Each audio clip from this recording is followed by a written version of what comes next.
सब बहन भाइयों हमारे हाथ जोड़कर राम राम, राधे राधे। तो ये भागवत रहस्य है जो मैं आपको सुनाने जा रही हूँ। कथा तो हम सुनते रहते हैं टीवी में, यूट्यूब पर, लेकिन ये भागवत का रहस्य है। भागवत में का जो उद्देश्य है, जो मनुष्य जन्म में जीवन धारण करने का जो नियम है, जो सार निकाल के इस भागवत रहस्य में संतों ने रख दिया है, तो वही आपको सुनाने जा रही हूँ। सारे रास्ते भगवान की तरफ ले जाने के हैं, जैसे भजन कीर्तन है, दान पुण्य है और कथाएं हैं, और सारे ये सब रास्ते भगवान की तरफ, भगवान में ध्यान लग जाए मनुष्य जीवन का यही उद्देश्य है।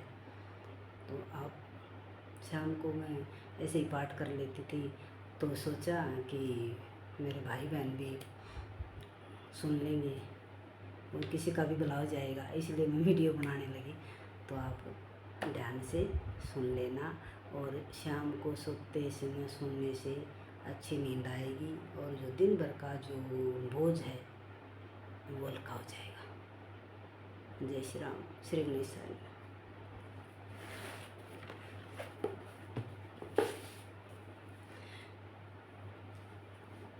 श्री परमात्मा की वंदना उत्तम भावपूर्वक करे तो वह अवश्य सफल होती है। विचार करो कि प्रभु ने मुझे जो दिया है, क्या मैं उसके योग्य हूँ?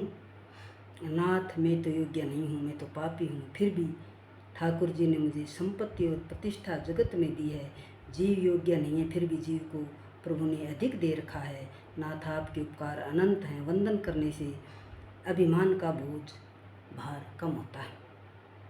श्री ठाकुर जी का बिल्कुल वजन भार नहीं है, कारण उनमें कोई अभिमान ही नहीं है। श्री कृष्ण तो बुढ़ाना की पत्नी की नाक की नथ से तुल गए थे। श्री भागवत का आरंभ भी वंदना से किया गया है और वंदना से ही समाप्ति भी की गई है। नमामि हरि परमं। अकेले श्री कृष्ण की वंदना नहीं की है, अपितु कहा है श्री कृष्णाराय राधा कृष्णाय वयम नुमः है। श्री जी का अर्थ है राधा जी। श्री राधा जी के साथ विराजमान श्री ठाकुर जी की मैं वंदना करता हूँ। परमात्मा की वंदना कर लेने के बाद श्रीमद् भागवत के वक्ता श्री सुखदेव जी की वंदना की गई है।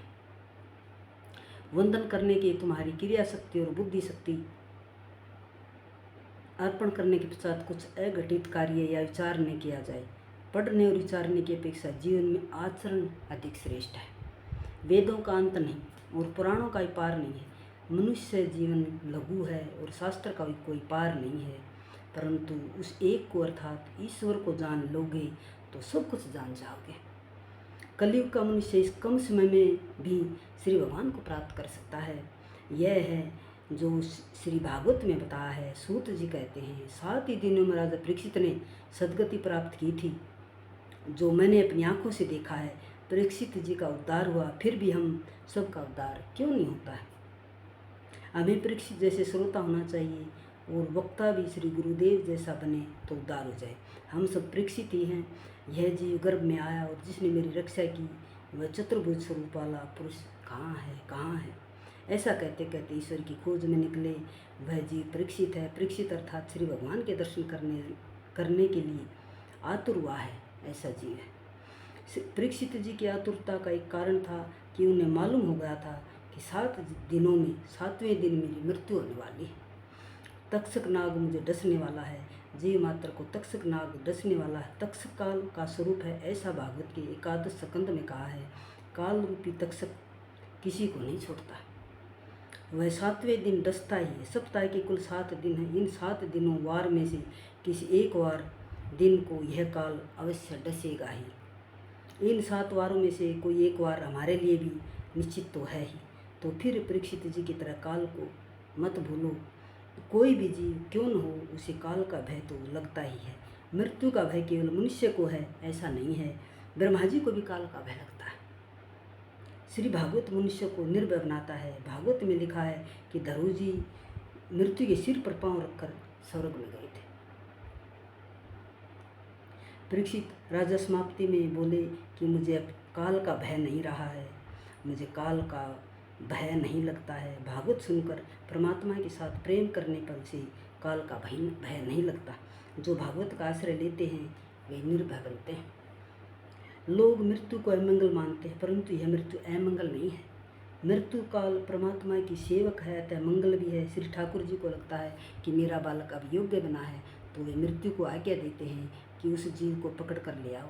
जिसे पाप करने का विचार भी नहीं आता है, उसका मृत्यु मंगल में होता है। जीवन में मनुष्य मृत्यु का सच्चा भय नहीं रखता है, इसी से उसका जीवन भी बिगड़ता है और मरण भी। अंतकाल में मनुष्य को जो घबराहट होती है वह काल के डर से नहीं, किंतु अपने किए हुए पापों की याद से होती है। पाप करते समय तो मनुष्य डरता नहीं है, डरता है तब जबकि पापों की सजा भुगतने का समय आता है। कारकुन अधिकारी का जबकि मनुष्य किसी भी दिन ईश्वर का भय नहीं रखता है, इसलिए वह दुखी होता है। भागवत मनुष्य को निर्भय बनाता है। श्री भागवत का आश्रय लेने से निर्भयता प्राप्त होती है। मैं अपने परमात्मा श्री कृष्ण का अंश हूँ, मैं भगवान का हूँ। कुछ पैसे जेब में आ जाएँ तो मनुष्य को हिम्मत आ जाती है। तो जब आप परमात्मा को हमेशा साथ ही रख कर फिरेंगे तो आप निर्भय ही बन जाएंगे। इसमें क्या आश्चर्य है। भय बिना प्रभु में प्रीति होती नहीं है। काल का भय रखो, काल के मृत्यु के भय से प्रभु में प्रीति होती है। अतः काल की, पाप की, धर्म की भीति रखो। मनुष्य यदि सदा काल का भय रखे तो इससे पाप नहीं होगा। निर्भय होना हो तो पाप छोड़ दो। श्री भागवत शास्त्र हमें निर्भय बनाता है। मनुष्य को और किसी का भय चाहे न लगता हो, फिर भी काल का भय तो इसे लगा ही रहता है। काम का नाश करके भक्ति और प्रेम में जीवन जो जीता है वह काल पर भी विजय पाता है। काल को जो मारता है वह काल की मार नहीं खाता। काल की मार से छूटना हो तो परमात्मा के साथ अतिशय प्रेम करना होगा। ईश्वर से प्रेम किए बिना ये काम, क्रोध आदि विकार जाते नहीं हैं। परमात्मा के साथ प्रेम करोगे तो काल का भय लगेगा ही नहीं। धरू जी मृत्यु के सिर पर पांव रखकर वैकुंठ धाम में गए थे। काल ही तक्षक नाग का स्वरूप है। काल तक्षक किसी को नहीं छोड़ता, किसी पर भी इस काल को दया नहीं आती।